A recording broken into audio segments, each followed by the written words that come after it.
오늘 이 밤에 나눌 말씀을 보겠습니다. 시편 19편입니다. 구약성경 시편 19편 7절에서 14절까지의 말씀입니다. 구약성경 815면에 있습니다.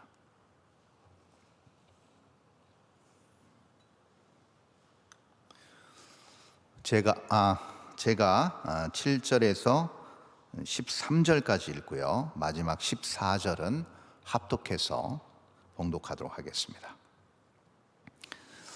여호와의 율법은 완전하여 영혼을 소성시키며 여호와의 증거는 확실하여 우둔한 자를 지혜롭게 하며 여호와의 교훈은 정직하여 마음을 기쁘게 하고 여호와의 계명은 순결하여 눈을 밝게 하시도다. 여호와를 경외하는 도는 정결하여 영원까지 이르고 여호와의 법도 진실하여 다 의로우니 금 곧 많은 순금보다 더 사모할 것이며 꿀과 송일꿀보다 더 달도다. 또 주의 종이 이것으로 경고를 받고 이것을 지킴으로 상이 크니이다. 자기 허물을 능히 깨달을 자 누구리요? 나를 숨은 허물에서 벗어나게 하소서. 또 주의 종에게 고의로 죄를 짓지 말게 하사 그 죄가 나를 주장하지 못하게 하소서. 그리하면 내가 정직하여 큰 죄가에서 벗어나겠나이다. 다 함께 읽습니다.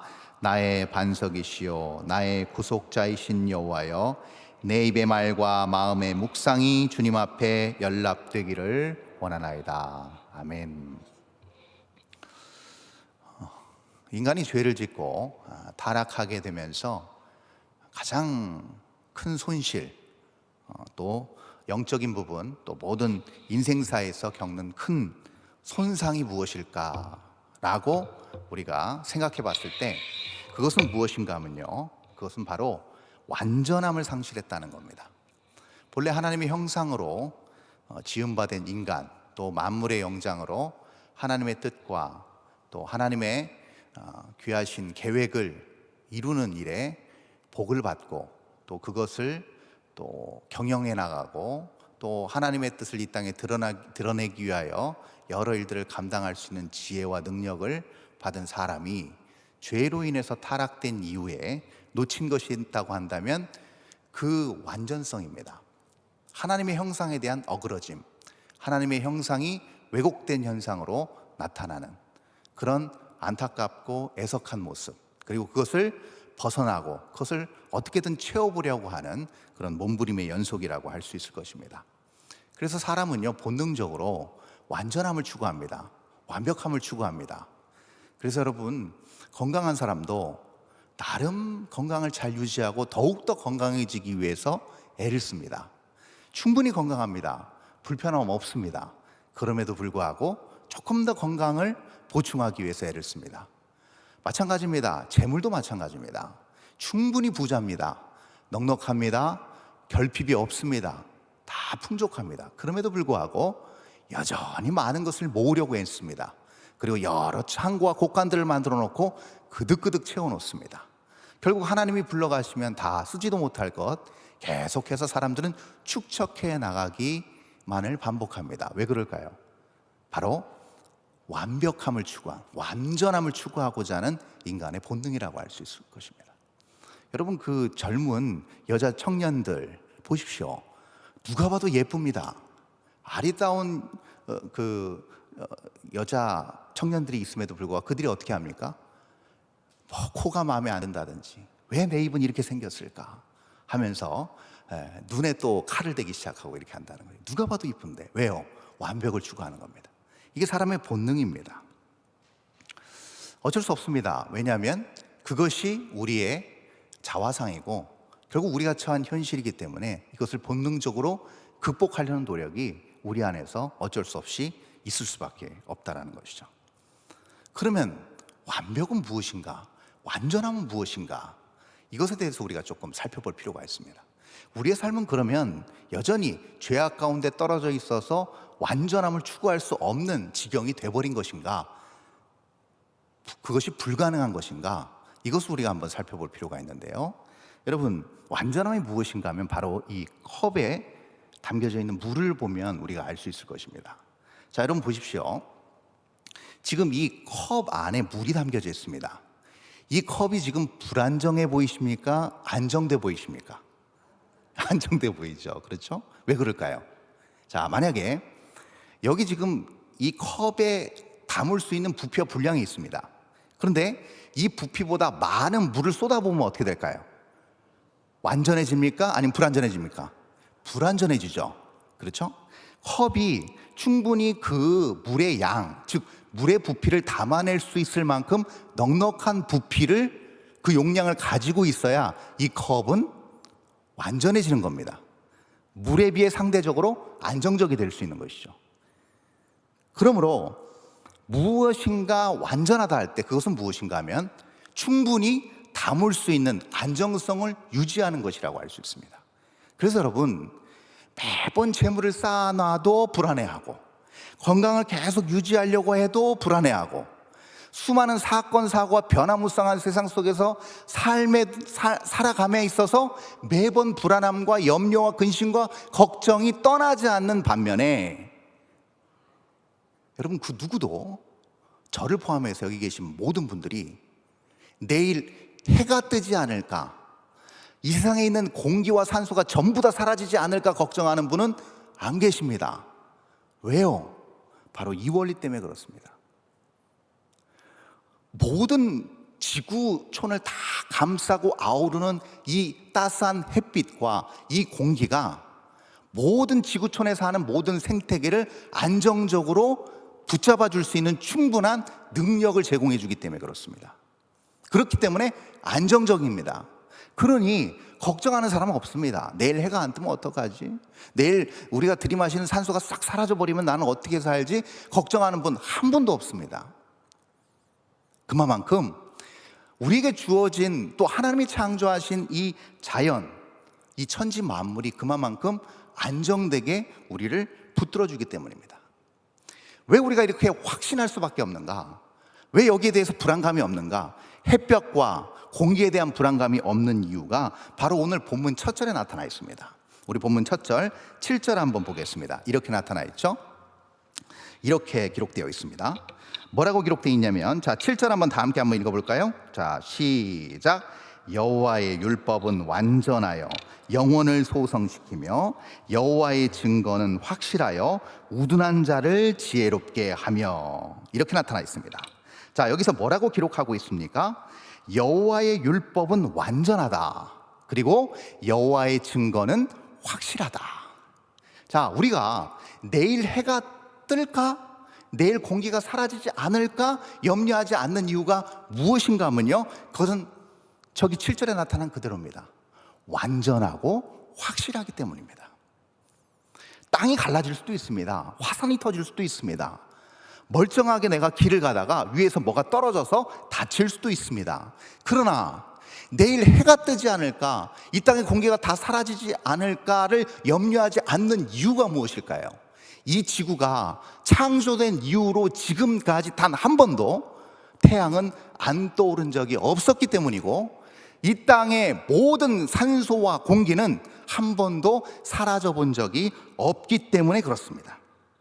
맞죠, 여러분? 그렇습니다. 그만큼 완전하고 확실하기 때문에 그것이 우리에게 더욱더 변하지 않는 큰 믿음을 준다는 겁니다.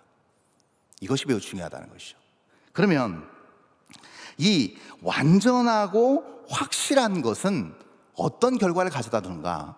완전하고 확실한 믿음이 가져다 주는 결과를 한번 보도록 하겠습니다. 우리 7절 한번 다시 한번 띄워주시겠습니까? 7절 다시 한번 보겠습니다. 이렇게 나타나 있습니다. 여호와의 율법은 완전하여 영혼을 소성시키며 여호와의 증거는 확실하여 우둔한 자를 지혜롭게 하며, 이렇게 나타나 있습니다. 자, 완전한 것은 결국 무엇을 가져오는가? 어떤 결과물을 만들어내는가? 완전한 것은 영혼을 소성시킨답니다. 그리고 확실한 것은 무엇을 가져다 주는가? 지혜롭게 한답니다. 여러분, 수많은 사람들이, 수많은 과학자들이 지금도 엄청난 돈을 들여서 무엇인가를 발견해내려고, 발명해내려고 애를 쓰는 이유가 무엇인가? 그 확실한 근거를 토대로 해서 무엇을 얻기 때문입니까? 지혜를 얻기 때문입니다. 그래서 그렇게 애를 쓰는 것이죠. 또한 마찬가지입니다. 완전한 것을 통해서 무엇이 자라나는가? 생명이 자라납니다. 제가 아까도 말씀드렸습니다. 햇볕과 공기가 단 한순간도 이 땅에서 사라진 적이 없기 때문에 지금도 우리는 바깥에서 나무, 사시사철 나무가 꽃이 피고 낙엽이 떨어지고 다시 새싹이 돋아나는 이 세계의 모든 자연의 변화를 우리는 언제나 그 시절이 되면 정확하게 볼 수가 있는 겁니다. 그러므로 완전하고 확실한 것은 결국 영혼을 살리고 지혜롭게 한다는 것을 우리는 알 수가 있습니다. 자, 그러면 여기서 영혼을 살리고 그리고 지혜롭게 한다는 것은 구체적으로 어떤 의미인가? 막연하게 들릴 수 있습니다. 좋은 말 같은데 이게 구체적으로 어떤 현상으로 나타나는 것일까? 그게 그 다음 절 본문 8절에 나타나 있습니다. 우리 8절 한번 보겠습니다. 다 함께 읽습니다. 시작. 여호와의 교훈은 정직하여 마음을 기쁘게 하고 여호와의 계명은 순결하여 눈을 밝게 하시도다. 아멘. 자, 여기 정확하게 나타나 있습니다. 영혼을 소성시킨다는 것을 지금 시인은 이렇게 표현하고 있습니다. 마음을 기쁘게 하는 것이다. 네, 마음을 기쁘게 하는 것이다. 영혼이 소성되는 것과 마음이 기쁜 것과 이게 무슨 의미가 있을까요? 어떤 연계성이 있을까요? 여러분, 보통 우리는 아까도 말씀드렸지만 자기 부족한 부분, 완벽하지 못한 부분을 채워 넣었을 때 그게 일시적으로 무엇으로 느껴져요? 기쁨으로 느껴집니다. 자, 무슨 일이 안 풀렸어요. 근데 어떤 순간 갑자기 제 앞길이 확 풀리면서 만사형통으로 모든 일이 척척척척 일사불란하게 잘 진행돼요. 그럼 기분이 너무 좋죠. 계획한 바대로 착오 없이 일이 진행되는 거에 대해서 굉장히 큰 기쁨을 느끼고 아, 내 인생이 참 승승장구하는구나 라고 만족해 할 수 있습니다. 근데 지금 시인이 얘기하는, 이 다윗이 얘기하는 이 기쁨은 그런 기쁨과는 다른 기쁨입니다. 어떤 기쁨일까요? 여기 뒤에 나오는 아까 눈을 밝게 한다와 연결시켜서 생각해 볼 수 있습니다. 영혼이 소성케 되고 지혜를 얻게 됨으로 기뻐하고 눈이 밝아진다는 것은 결국 어떤 의미인가 하면요, 바로 이겁니다. 하나님의 뜻을 이루고 하나님의 백성을 통해서 하나님의 의를 드러내시는 그 작업, 그 현장, 그 모든 인생사에서 이루어지는 일 가운데 내가 초대받아서 하나님의 일하심을 경험하고 감지하고 느끼는 그 기쁨을 얘기하는 겁니다. 그러니까 어떻게 보면 고난을 당할 수 있습니다. 문제에 내가 얽매여서 한숨 나오는 상황이 될 수 있습니다. 그런데 그럼에도 불구하고 우리가 기뻐할 수 있는 이유가 무엇입니까? 아, 지금 이 상황에서 하나님이 일하고 계시구나. 지금 이 상황에서 나를 통해서 역사하시고 하나님의 일을 쭉 진행해 나가시는구나 라는 것을 깨닫게 될 때, 그것을 감지하게 될 때, 그 놀라운 일에 우리가 동참하게 될 때 느끼는 기쁨이라는 겁니다. 이 대표적인 예가 누구예요? 대표적인 고난 가운데 이런 기쁨을 누린 자가 성경에 나옵니다. 바로 욥입니다. 욥. 어떤 고난의 대표적인 아이콘이라고 할 수 있습니다. 누가 봐도, 객관적으로 봐도 하나님 앞에 그런 정말 처절하고 잔인한 그러한 징계와 심판을 받을 만한 하등의 이유가 없었습니다. 정확하게 얘기하면 시험이죠. 너무나도 어떻게 보면 잔혹한 시험일 수 있습니다. 그래서 나중에는 욥이 참다가 친구 3명과 함께 대화하는 중에 굉장히 자기 상황을 힘들어합니다. 그리고 내가 죄가 없음에도 불구하고 이러한 일을 당했다는 것에 대해서 무척 이것이 의롭지 못한 것처럼 얘기합니다. 그럴 때 하나님께서 38장에 들어오셔서 이렇게 말씀하십니다. 폭풍 가운데 하나님께서 임하셔서 욥에게 이렇게 말씀하십니다. 너는 허리를 동이고 대장부처럼 나와서 내 말을 들을지니라 라고 얘기합니다. 이제 어금니 꽉 깨물고 한번 나와보라는 거예요. 한번 논쟁해 보자는 거예요. 네 말이 맞는지, 네 생각이 맞는지 논쟁해 보자는 겁니다.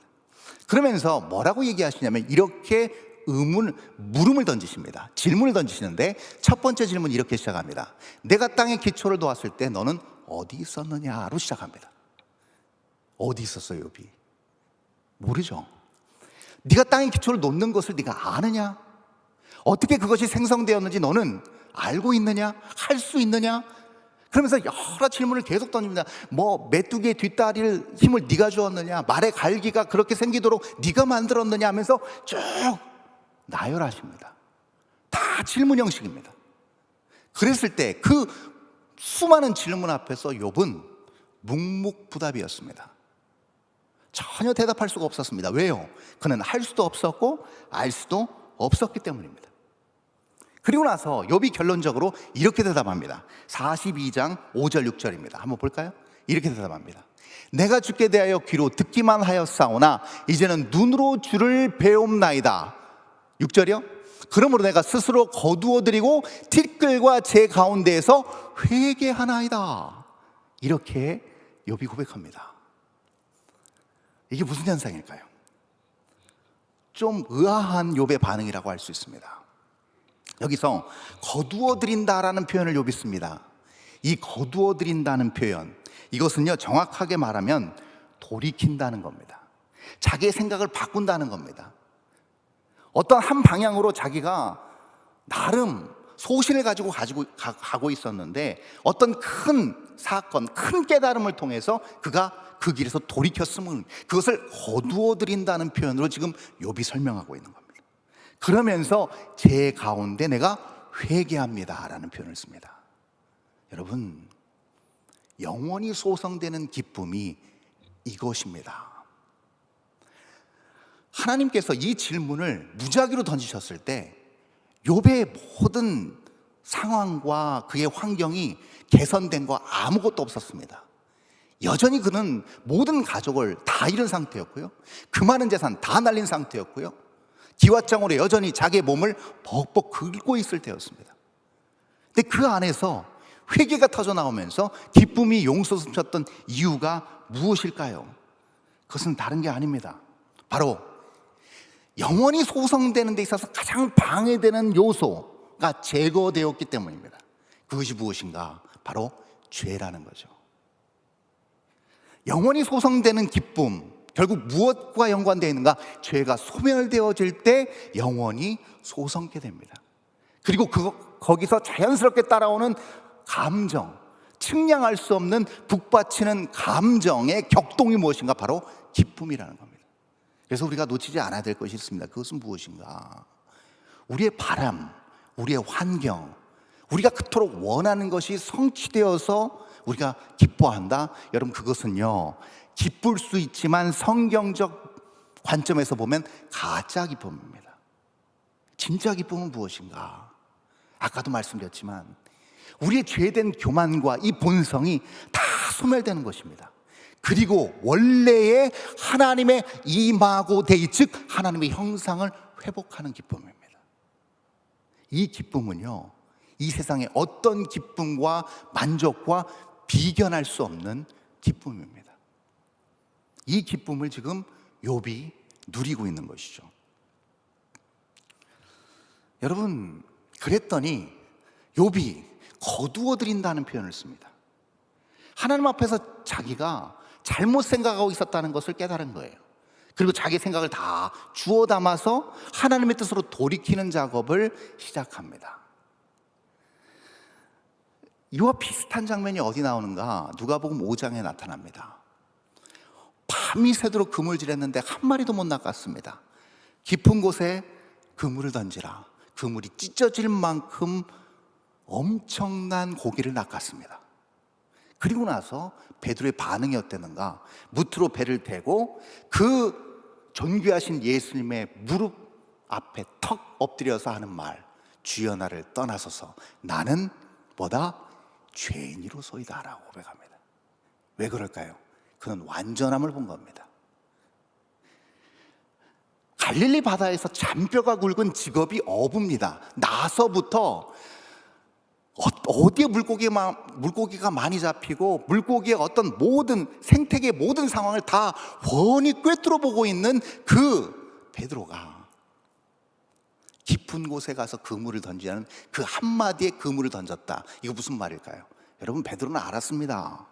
그날 깊은 곳에 그물 던지면 그 물고기 안 잡히는 거 알았습니다. 그래서 베드로가 이렇게 얘기한 겁니다. 잡은 것이 없지만은 말씀에 의지하여 제가 던지겠습니다. 이 말은 거기 던지면 안 잡힌다는 얘기예요. 근데 던진 거예요. 찢어진 거예요. 그리고 알았어요.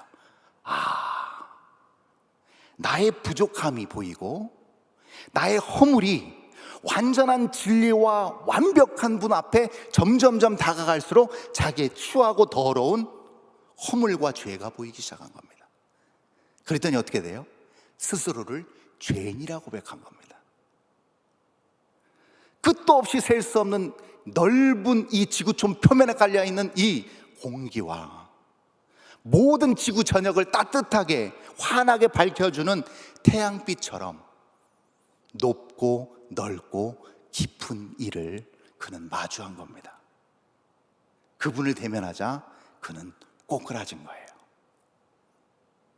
우리에게 가장 은혜와 기쁨이 되는 순간은 어딘가?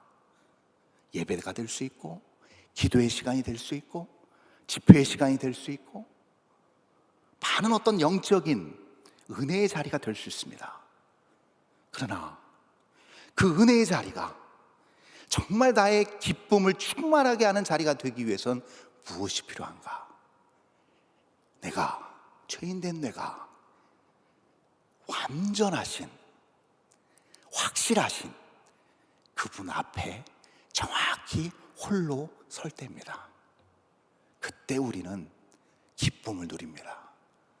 건강을 잃었어도, 파산했어도, 내 앞길이 풀리지 않았어도, 내일 눈을 뜨기 싫을 만큼 고통스러운 환경의 나락에 떨어져 있을지라도 말이죠. 그 어떤 것도 우리를 넘어뜨리지 못합니다. 그분 안에서 우리는 자유함과 기쁨을 만끽할 수 있습니다. 그렇게 되면 어떻게 되는가? 봤잖아요. 경험했잖아요. 느꼈잖아요. 자기의 부족함을 고백했잖아요. 그러니까 어떻게 되는가? 금을 버리고 가는 겁니다. 배설물로 여기는 겁니다. 완전히 다른 가치체계가 자리 잡기 시작합니다. 그것을 오늘 다윗은 눈이 밝아졌다는 표현을 쓴 겁니다.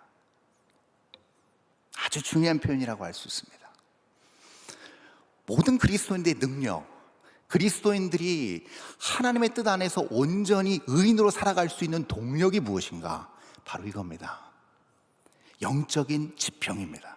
영적인 안목입니다. 정확한 판단입니다. 그것이 가장 큰 능력입니다. 오늘날 정치, 경제, 사회, 문화 모든 영역에서 많은 부분에서 우리가 불안정한 부분을 느끼고 서로 화합되지 못하고 분열되어 있는 지금 현세, 이 현 상황을 우리가 보면서 안타까워하고 불안해하는 이유가 무엇인가? 다 그것 때문에 그렇습니다. 정확하게 보지 못하기 때문입니다. 의와 불의, 악과 선을 정확하게 분간하지 못합니다. 거기서 생기는 여러 분란과 여러 불안정한 요소들이 곳곳에서 터져나오고 있는 겁니다. 그런데 오늘날 그럼에도 불구하고 이 땅에 희망이 있는 이유는, 그럼에도 불구하고 이 땅이 밝아질 수 있는 유일한 근거와 여지는 어디에 있는가? 바로 예수 그리스도를 마주하고 있는 의인된 그분의 백성들이 그분의 생각과 그분의 의로 살아내고 있기 때문인 줄 믿습니다, 여러분. 그것이 교회의 능력이고 그리스도인의 이 땅에 살아있는 유일한 가치라고 할 수 있을 것입니다. 우리가 그렇다면 이 다음에 9절에서 결국은 마음을 기쁘게 하고 눈을 밝게 하는 그 요소가 가져다주는 놀라운 은혜, 능력, 이것을 구체적으로 지금 다윗은 9절에서 설명하고 있습니다. 우리 한번 9절을 한번 다 함께 한번 읽어볼까요? 9절 다 함께 읽습니다. 시작. 여호와를 경외하는 도는 정결하여 영원까지 이르고 여호와의 법도 진실하여 다 의로우니. 자, 측량할 수 없는 기쁨이 옹솟음치고 그리고 새로운 영적 지평이 열려졌습니다. 눈이 밝아졌습니다. 근데 기쁨이 샘솟음쳐 오르고 눈이 밝아지는 것, 그것이 결국 우리 삶에서 어떤 의미를 가져다 주는가, 그것이 어떤 유익이 있길래 이것을 성경은 강조하는가, 왜 다윗뿐만 아닌 수많은 성경의 위인들이 이것을 경험했고 이것을 왜 증언하고 성경은 이것을 왜 강조하고 있는가, 이것을 우리가 살펴볼 필요가 있습니다. 자, 9절에서 분명히 표현하고 있죠. 여호와를 경외하는 도는 정결하여 영원까지 이르기 때문이다 라는 표현을 쓰고 있습니다. 영원까지 이른다. 우리가 죄사함을 얻고 하나님의 뜻을 발견하고 그 뜻에 따라 순종하며 나아갈 때 어디까지 이른답니까? 영원까지 이른다는 겁니다. 자, 이게 무슨 표현일까요? 왜 우리는 기뻐할 수밖에 없고 이것이 왜 영원까지 이르는 기쁨이 될 수밖에 없을까요? 그것은 당연합니다. 왜냐하면요, 잘 들으시기 바랍니다. 우리가 지금 사는 이유, 사는 목적, 사는 방식은요, 영원한 현재를 누리면서 살기 때문입니다. 여러분, 좀 굉장히 아이러니한 표현이죠. 영원한 현재를 누리면서 살고 있기 때문입니다. 여러분, 영원한 현재가 무엇일까요? 이것이 왜 모든 상황과 문제와 아픔을 초월하는 기쁨으로 영원까지 맞닿아 있는 이유가 무엇일까요? 여러분, 이거는 간단합니다. 여러분, 생각해 보십시오. 우리가 죄 씻음을 얻고 하나님 앞에서 온전한 하나님의 백성이 되고 자녀가 되었다는 기쁨과 희열을 언제 느낍니까? 바로 이 순간입니다. 이 우주 만물을 지으신 우리의 광대하신 그 하나님께서 먼지만도 못한 나를 택하여 주셨다는 겁니다. 그리고 친히 나를 구원하기 위해서 친히 십자가의 그 수치스러운 십자가를 지셨다는 것이고 대신 죽으셨다는 겁니다. 구속해 주셨다는 겁니다.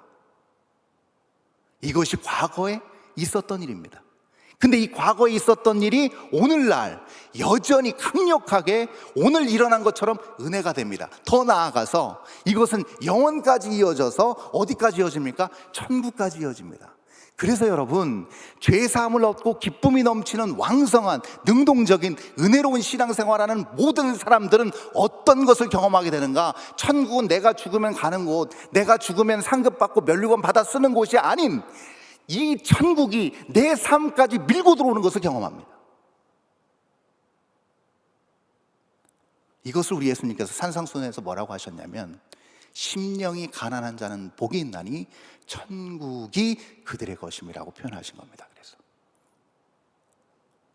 죄덩어리인 내가 주님 없이는 대책이 없고 주님께서 나를 살려주셔야만 내가 영생을 누릴 수 있고 내 영혼이 소성할 수 있는데, 이 은혜를 경험한 내가 하나님의 놀라운 뜻 안에서 영혼 복락을 누리는 그 자리에 들어가 있다는 것 자체가 은혜가 되는 겁니다. 왜요? 모든 우주 만물과 더 나아가서 모든 공기와 햇볕을 다 만드시고 지으시고 형용하시는 그 분이, 그 완전하시고 광대하신 그 분이 해내셨고 약속하셨고 지켜낼 것이기 때문입니다. 매일 뜨는 해를 의심 없이 믿는 우리가 그 해를 만드신 그분의 그 한마디 말씀을, 그 모든 행적을 어찌 믿지 않을 수가 있겠습니까? 그렇지 않겠습니까, 여러분? 그러니 아무리 힘들어도, 아무리 어려워도, 아무리 눈물 나는 환경이라도 천국은 멀리 있을 수가 없는 겁니다. 그분이 나와 함께 하시고 그분과 내가 1대1로 대면하는 그 순간, 그 천국의 주인이신 그분은 그 천국의 놀라운 삶과 은혜와 기쁨을 고스란히 내 삶 전체로 아름답게 가져오시고 수놓아 주신다는 사실입니다. 그것으로 기뻐할 수 있고 만족할 수 있다는 겁니다. 이것이 허황된 것인가? 아닙니다. 보이지 않는 공기와 똑같습니다. 우리가 공기를 보지 못합니다. 느끼지 못합니다. 그러나 우리는 압니다. 이게 없으면 죽는다는 사실을. 예수님께서 말씀하셨어요. 그래서 바람이 임의로 불면 어디로 부는지 아무도 알지 못한다. 성령으로 거듭난 사람, 중생한 사람이 이와 같다라고 그래서 표현하신 겁니다. 반드시 하나님의 이 약속, 하나님의 역사하심의 이 성취는 그분 안에서 거듭난 모든 자들은 느낄 수 있습니다. 생생하게 확신할 수 있습니다.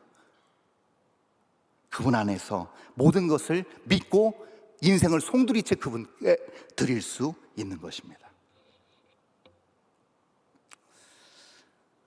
죄 씻음 받고 진정한 회개가 기쁨을 가져다 주는 이유가 단순히 그래서 양심의 찔림으로 인한 죄의 어떤 후련함, 떨쳐버림 이런 게 아닙니다. 하나님 용서해 주십시오. 그리고 찬양 한번 부르고 눈물 한번 싹 쏟고 후련하다 고백했더니 이제 살 것 같다, 이거 아닙니다. 여러분, 이것으로 오는 기쁨이 아닙니다.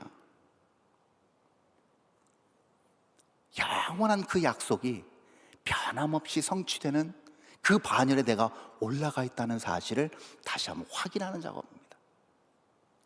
혹시 여기 계신 분들 중에 세상의 여러 시련과 아픔과 변화무쌍한 세상에 온전히 발딛고 살기가 버겁고 힘들고 어렵다고 한다면 오늘 변함없는 하나님의 약속 안에서 다시금 만족하고 기뻐하시고 새 힘을 얻으시기 바랍니다.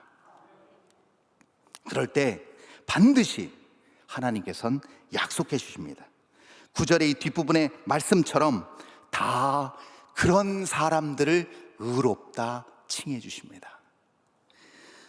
여러분, 결국 그래서요, 죄 씻음 받고 죄 사함을 얻은 사람들에게 있어서요, 내 어떤 삶이 좀 나아지고 형편이 좋아지고 이런 거에 관심을 갖기보다는요, 이제 어디에 관심을 갖게 되냐면요, 의에 관심을 갖게 됩니다. 하나님의 의, 하나님의 역사, 하나님의 섭리, 하나님의 경륜, 하나님이 어떻게 일하실까를 관심을 갖고 지켜보게 됩니다. 그러면 어떻게 될까요? 내가 내 어떤 삶이 좀 나아지는 것, 회복되는 것, 변화되는 것, 이거보다 더 중요한 게 뭘까요? 그러면 다른 게 아니겠죠. 이겁니다. 내가 하나님 앞에서 어떻게 받아들여지느냐가 중요하겠죠. 이게 훨씬 더 중요합니다. 이것을 바울은 로마서 12장에서 이렇게 표현합니다. 영적 예배라고 표현합니다. 그러면서 뭐라고 얘기합니까? 이런 영적 예배를 드리는 자들은 하나님의 선하시고 기뻐하시고 온전하신 뜻이 무엇인지 분별한답니다. 이것이 삶을 풍요롭게 합니다. 이것이 삶을 정당하게 만듭니다. 이것이 삶의 원동력을 가져다닙니다. 이 시간 우리가 기도해야 될 분명한 이유가 하나 있습니다. 그것은 무엇인가? 내 모든 생각과 내 가치와 나의 삶의 목적이 이것을 향하고 있는가? 여기에 초점을 맞추시기 바랍니다.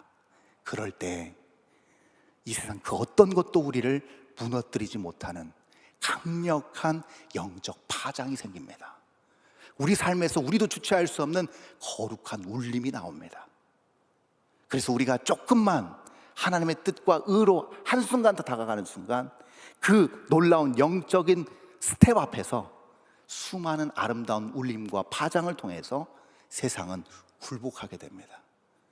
세상은 거기서 다시금 하나님의 위력을 경험하게 됩니다. 단 한 번 사는 인생, 우리에게 주어진 단 한 번의 하나님께 받은 기회입니다. 이 기회를 절대 저버리지 말고 허투루 쓰지 말고 우리에게 주어진 그 시간 동안, 우리에게 주어진 그 환경 안에서 최선을 다해서 아름답게 가꾸어서 주님 앞에 서는 그날까지 충성된 종으로, 신실한 종으로, 거룩한 종으로 서서 우리가 수고하고 했던 모든 것들을 아름답게 주 앞에 올려드리는, 그리고 그것이 주님 앞에 아름다운 칭찬과 상급이 될 수 있는 그러한 귀한 확신 있는 삶을 살아낼 수 있는 저와 여러분 될 수 있기를 바랍니다. 기도하겠습니다.